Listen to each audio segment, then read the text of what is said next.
श्री कृष्ण गोविंद हरि मुरारे, हे नाथ नारायण वासुदेव।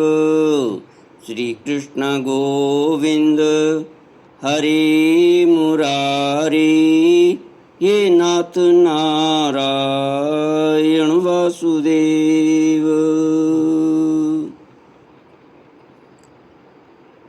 ओम नमो भगवते वासुदेवाय। ओम नमो भगवते वासुदेवाय।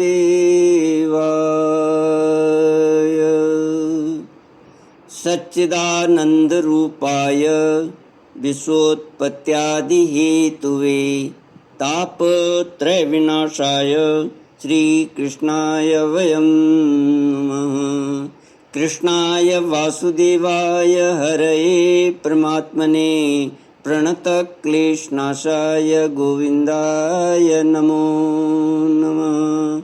सच्चिदानन्दरूपाय विश्वोत्पत्त्यादिहेतवे तापत्रयविनाशाय श्रीकृष्णाय वयं नमः। सच्चित आनंद स्वरूप परमात्मा जो सृष्टि की उत्पत्ति, पालन और श्रृंगार करता है तथा जीवों के आध्यात्मिक आदि दैविक आदि भौतिक तापों को नष्ट करने वाले हैं, अर्थात जीवों के मानसिक शारीरिक और भौतिक दुखों को दूर करने वाले हैं, उन श्री कृष्ण भगवान को हम नमस्कार करते हैं। श्री कृष्ण गोविंद हरि मुरारी, ये नाथ नारायण वासुदेव। श्रीमद् भागवत सप्तम स्कंद अथ त्रयोदशोऽध्यायः। नारद उवाच कल्पस्त्वयैवं परिव्रज्य देहमात्रावशेषितः ग्रामेकरात्रविधिना निरपेक्षश्चरेन्महीं बिभ्रीयाद्यद्यसो वास कोऽपि नाच्छादनं परं त्यक्तं न दण्डलिङ्गादेरन्यत् किंचिदनापदी। यति धर्म का निरूपण और अवधूत प्रहलाद संवाद।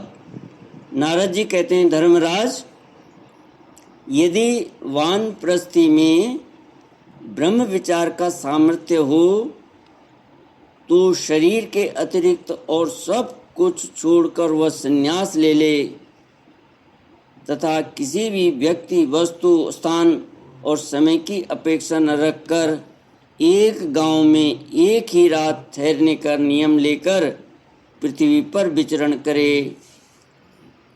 यदि वह वस्त्र पहने तो केवल कौपीन, जिससे उसके गुप्त अंग ढक जाएं, और जब तक कोई आपत्ति न आवे तब तक दंड अथवा अपने आश्रम के चिन्हों के सिवा अपनी त्यागी हुई किसी भी वस्तु को ग्रहण न करे।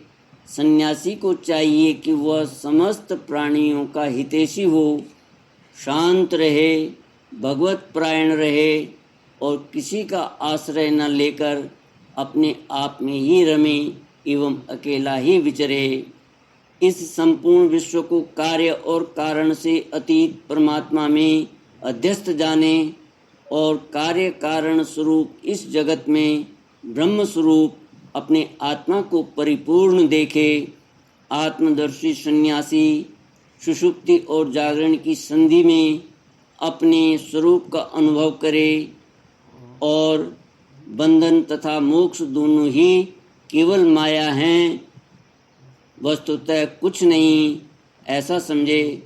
न तो शरीर की ही अवश्य होने वाली मृत्यु का अभिनंदन करे और न अनिश्चित जीवन का, केवल समस्त प्राणियों की उत्पत्ति और नाश के कारण काल की प्रतीक्षा करता रहे।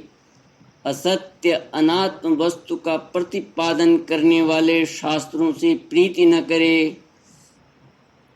अपने जीवन निर्वाह के लिए कोई जीविका न करे, केवल वाद विवाद के लिए कोई तर्क न करे और संसार में किसी का पक्ष न ले, शिष्य मंडली न जुटावे, बहुत से ग्रंथों का अभ्यास न करे, व्याख्यान न दे और बड़े बड़े कामों का आरंभ न करे।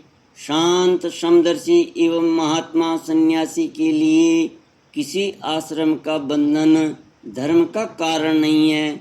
वह अपने आश्रम के चिन्हों को धारण करे चाहे छोड़ दे, उसके पास कोई आश्रम का चिन्ह न हो, परंतु वह आत्मानुसंधान में मग्न हो तो अत्यंत विचारशील, परंतु जान पड़े पागल और बालक की तरह। वह अत्यंत प्रतिभाशील होने पर भी साधारण मनुष्यों की दृष्टि से ऐसा जान पड़े मानो कोई गूंगा है। श्री कृष्ण गोविंद हरे मुरारी, हे नाथ नारायण वासुदेव। नारद जी कहते हैं, युधिष्ठिर, इस विषय में महात्मा लोग एक प्राचीन इतिहास का वर्णन करते हैं। वह है दत्तात्रेय मुनि और भक्तराज प्रहलाद का संवाद। एक बार भगवान के परम प्रेमी प्रहलाद जी कुछ मंत्रियों के साथ लोगों के हृदय की बात जानने की इच्छा से लोकों में विचरण कर रहे थे। उन्होंने देखा कि सह्या पर्वत की तलहटी में कावेरी नदी के तट पर पृथ्वी पर ही एक मुनि पड़े हुए हैं। उनके शरीर की निर्मल ज्योति अंगों की धूलि दूषित होने के कारण ढकी हुई थी।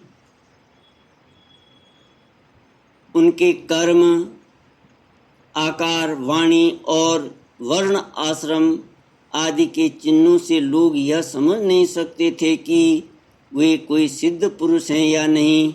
भगवान के परम प्रेमी भक्त प्रहलाद जी ने अपने सिर से उनके चरणों का स्पर्श करके प्रणाम किया और विधि पूर्वक उनकी पूजा करके जानने की इच्छा से यह प्रश्न किया, भगवान, आपका शरीर उद्योगी और भोगी पुरुषों के समान हृष्ट पुष्ट है।